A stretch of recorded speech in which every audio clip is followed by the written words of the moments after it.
The Brian Mudd Show is on News Radio 610 WiOD. All right. Now, the border has not been the happiest place. So yesterday we checked in with Todd Bensman, investigative reporter for the Center for Immigration Studies. He mentioned he'd just gotten back from a month in Central America, and he's talking about the issues there where, for example, even the administration where they've been advertising, hey, don't come to the southern border, that when he was asking, migrants about that, they were laughing at him. And, word was known that, you don't need to take that serious because if you get to the southern border, there's a good chance you're getting through. And we got a report yesterday that one of the checkpoints, literally the gate was just opened. Even where we have a checkpoint, now you have an open border. A pretty remarkable situation. This comes as we have a report out that with the summer surge of COVID cases we're seeing everywhere, that there is a 900% increase in COVID-19 at our southern border. Now, dozens of Border Patrol agents have also gotten sick with COVID-19 while processing. Once again, we're joined by immigration attorney who's been a good source of information on the border, Naim Haroon Sakhia, joining us. Thank you for taking the time. Sure. Thank you for having me.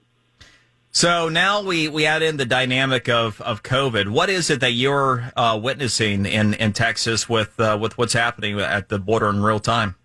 Well, it's not just Texas. It's basically all along the southern border. What we are seeing is obviously the migrants keep attempting to come in, and now the additional dynamic to that is the surge in the COVID, the Delta variant, actually.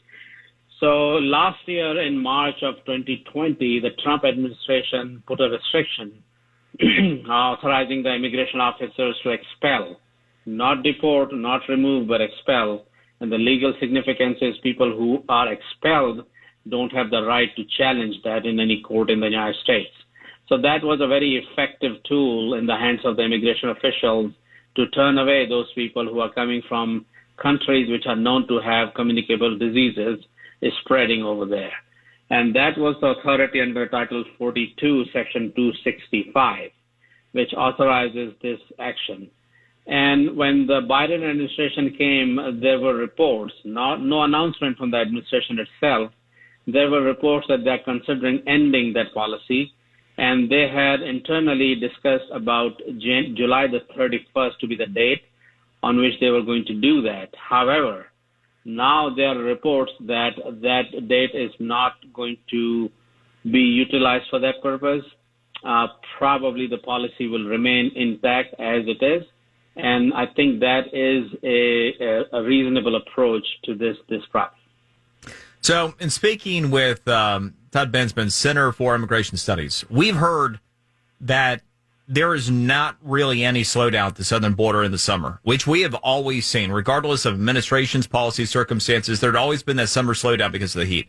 But he just coming back from Central America after spending a month there, he said that the activity where they are organizing in real time to make the trek up to the southern border, it's as intense as it's been at any point. I mean, it looks like the situation is feeding on itself with no end in sight.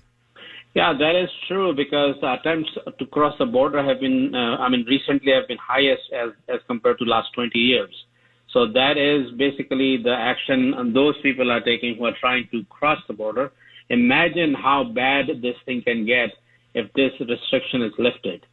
And the fact that the restriction is still there is still not preventing those people from attempting. If the policy is reversed, that would be very, very chaotic, even compared to the chaos we see right now. So I feel that United States is handling this problem, obviously, not as good as perhaps we would like it to be handled, but still they are not making it worse either by not lifting this policy. Well, I mean, you see, not making it worse. I mean, obviously allowing in approximately 17% of everybody who's attempting. I mean, is that not making it worse? That's why everybody's doing this in the first place.